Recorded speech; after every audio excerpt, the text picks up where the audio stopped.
Oi pessoal, bem-vindos a mais uma aula de biologia. O assunto dessa aula é meiose, mais especificamente a primeira fase da meiose que a gente conhece por meiose 1. Pessoal, já conversamos em outros vídeos alguns aspectos mais gerais, mas vale lembrar que a meiose em humanos serve para formar gametas, né? Espermatozoides e óvulos. E gametas são células haploides, ou seja, tem só um número de um conjunto de cromossomos. Então, assim, a meiose, pessoal, ela é um processo reducional porque ela transforma células diploides em células haploides. Na verdade, uma célula diploide consegue dar origem a 4 células haploides, ou seja, uma célula que tem 2 conjuntos de cromossomos consegue dar origem a 4 células que têm um conjunto de cromossomos cada uma.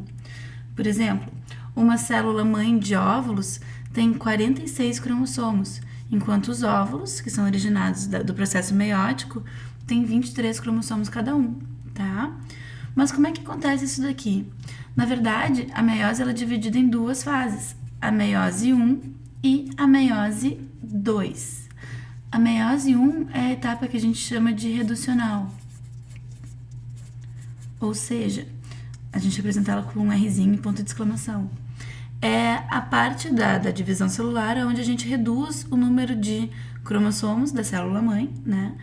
A gente manda um cromossomo homólogo e outro cromossomo homólogo para cada uma das células filhas, né? A gente separa os cromossomos homólogos aqui na meiose 1. E na meiose 2, a gente chama ela de processo equacional. O que se separa na meiose 2 não são os cromossomos homólogos, mas as cromátides irmãs que surgem aqui na interfase num vídeo anterior que a gente já viu. Então, assim, a redução mesmo do número de cromossomos acontece na meiose 1. Por isso que ela é tão importante e lá na genética a gente vai conseguir fazer uma relação bem bacana com a meiose, quando a gente estudar lá as leis de Mendel. Mas então, assim, interfase, pessoal, é uma fase que precede a divisão celular, tanto a meiose quanto a mitose. A gente viu no vídeo anterior que ela é dividida em 3 fases, né? Que é a G1, a S e a G2, né? HAP1, S de síntese e depois a última etapa, HAP2. Na fase G1, gente, a gente vai ter um cromossomo, as moléculas de DNA vão estar organizadas em cromossomos simples, né? Por exemplo, enquanto a célula estiver lá na boa, produzindo as proteínas dela com os genes ativos, a gente diz que ela está em G1, tá? Os cromossomos dela vão estar simples, soltos na carioteca, né, dentro do núcleo. E aí a gente vai ter aqui, por exemplo, um cromossomo que tem aqui um gene A, tá? Quando a célula recebe um sinal que ela precisa entrar em divisão celular, ela vai para a fase S, onde os cromossomos se duplicam. Acontece a replicação semiconservativa do DNA.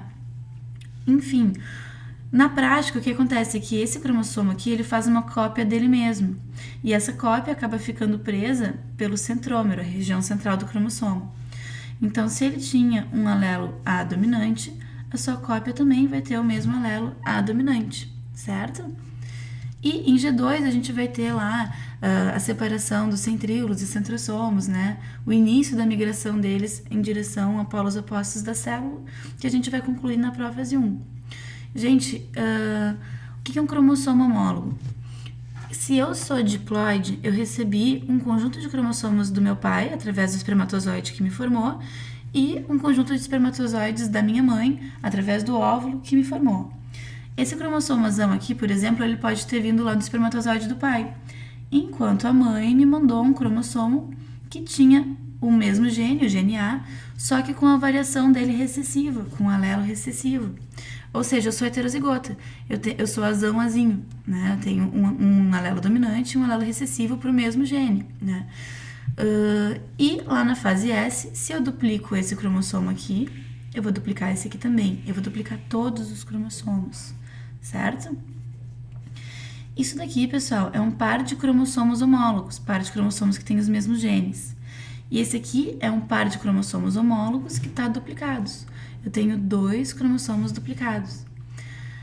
Quando a célula estiver pronta, tiver completado toda a duplicação de todos os 46 cromossomos que a gente inicia a meiose 1, através da primeira fase que a gente chama de prófase, igualzinho lá da mitose que nós estudamos no vídeo anterior.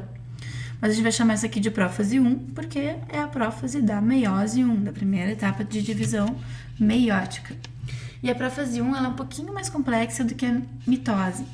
Ela é subdividida em algumas fases, pessoal. Leptóteno, o zigóteno, o paquíteno, o diplóteno e a diacinese. No leptóteno, os cromossomos duplicados começam a se condensar. Lembra que a gente conversou no vídeo anterior que condensação significa enrolamento, né? Entre aspas, pelo amor de Deus. A molécula de DNA ela começa a se enrolar, né? Naquelas proteínas histonas que a gente conversou. Então, uma molécula de DNA que estava assim, duplicadinha, né? Filamentosa, aqui, por exemplo, tinha o azão, né? Esse aqui era do azão. Ela passa a ficar condensada, ela passa a ficar assim, enroladinha. Começa um processo de encurtamento.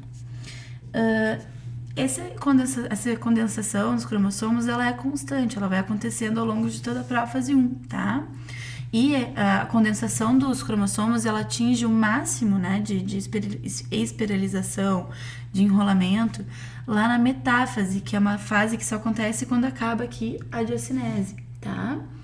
Então, bom, vamos falar, a gente estava conversando sobre pares de cromossomos homólogos, então eu representei aqui o azão, o azinho estava descondensado.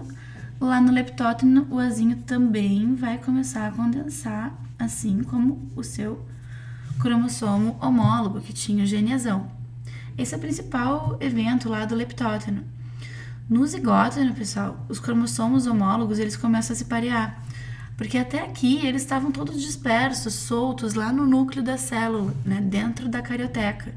Então aqui, cada um dos homólogos procura o seu homólogo. O cromossomo que tem o azão procura o que tem o azinho. O cromossomo que tem o Bzão procura o que tem o Bzinho. O cromossomo que tem o gene Czão procura o gene que tem o seu homólogo. Certo, pessoal? Então, assim, aqui no zigóteno, a gente vai fazer, escreve aí comigo, pareamento de cromossomos homólogos.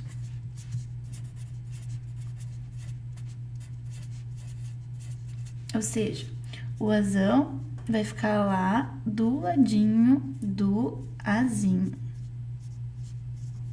Um do ladinho do outro. Só que isso ainda não é muito visível ao microscópio, porque eles ainda não estão muito condensados, né? Mas o fato deles estarem pareados, né, um do ladinho do outro, já permite que a gente consiga passar para a próxima fase, o paquíteno, que é uma das mais importantes.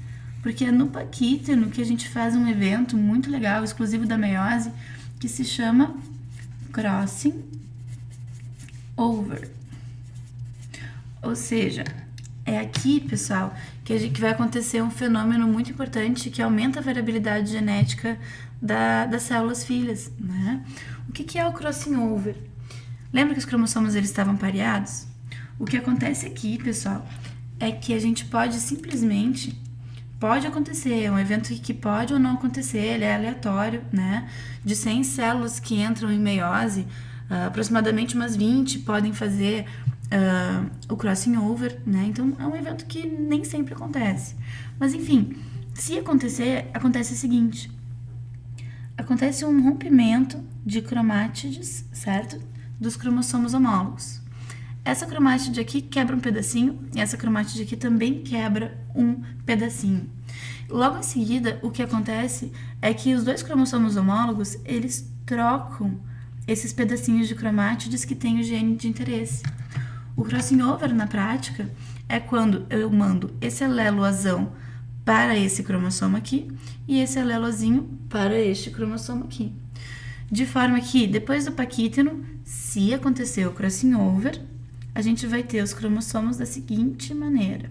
Esse aqui ele tinha azão, né? Só que agora ele roubou um pedacinho daquela cromátide ali.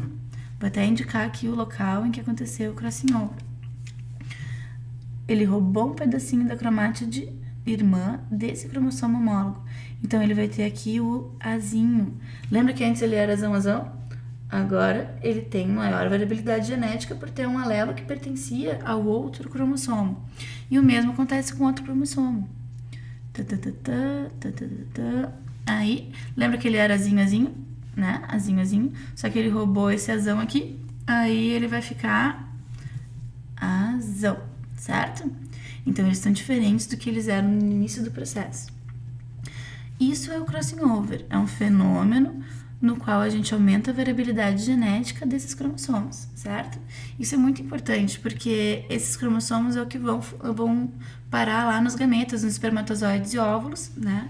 Que vão dar origem a uma nova pessoa, né? Então, é por isso que nem sempre os conjuntos gênicos são os mesmos herdados do pai e da mãe, tá? Beleza, seguindo o barco, gente. No diplótano, a gente consegue enxergar, pessoal, uma coisa chamada quiasma. O quiasma é uma bolinha que existe entre os cromossomos homólogos.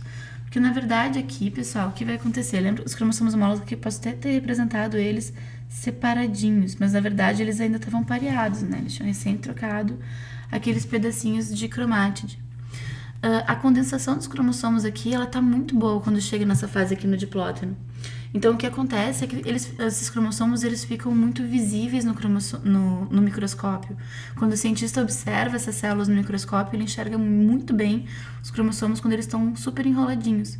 Quando eles estão assim, na forma de fiozinho, eles são pouco visíveis, né? Tu enxerga ali, no máximo, ali os centrômeros dos cromossomos. Então, assim, no diplótano, a gente consegue enxergar os pontos em que aconteceram o crossing over. Por quê, pessoal? Porque aqui começa a acontecer a separação dos homólogos aos pouquinhos, né? Separação de homólogos. Na verdade, a separação dos homólogos revelam as regiões em que aconteceu o crossing over. Ou seja, elas revelam os quiasmas, as regiões onde aconteceu o crossing over. Então, ali, pessoal, no diplótano, na diacinese também eles ficam bem visíveis. A gente vai enxergar uma bolinha que une as duas cromátides, né, dos cromossomos homólogos. Essa bolinha daqui é um quiasma, local onde aconteceu o crossing over. Na diacinese, pessoal, a gente consegue desfazer completamente a carioteca, aquela membrana do núcleo, tá? Então, rompimento da carioteca.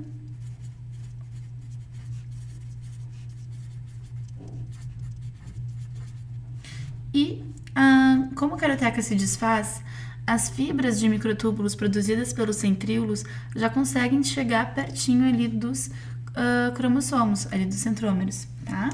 Então, escreve aí comigo que as fibras de microtúbulos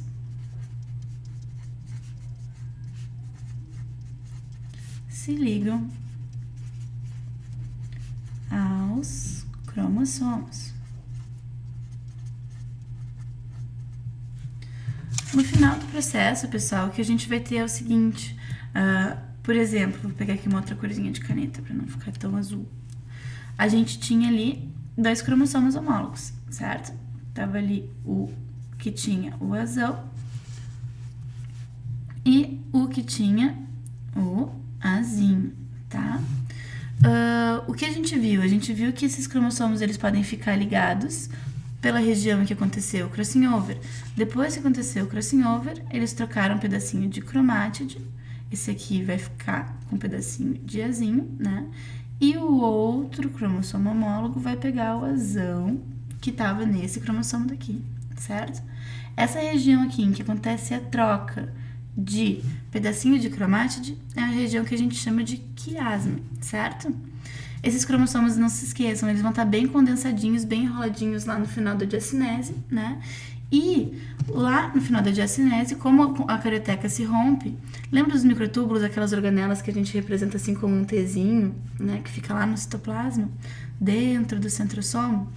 Eles emitem fibras, que a gente chama de fibras de microtúbulos, que se ligam lá no centrômero dos cromossomos e encaminham os cromossomos para a placa equatorial da célula.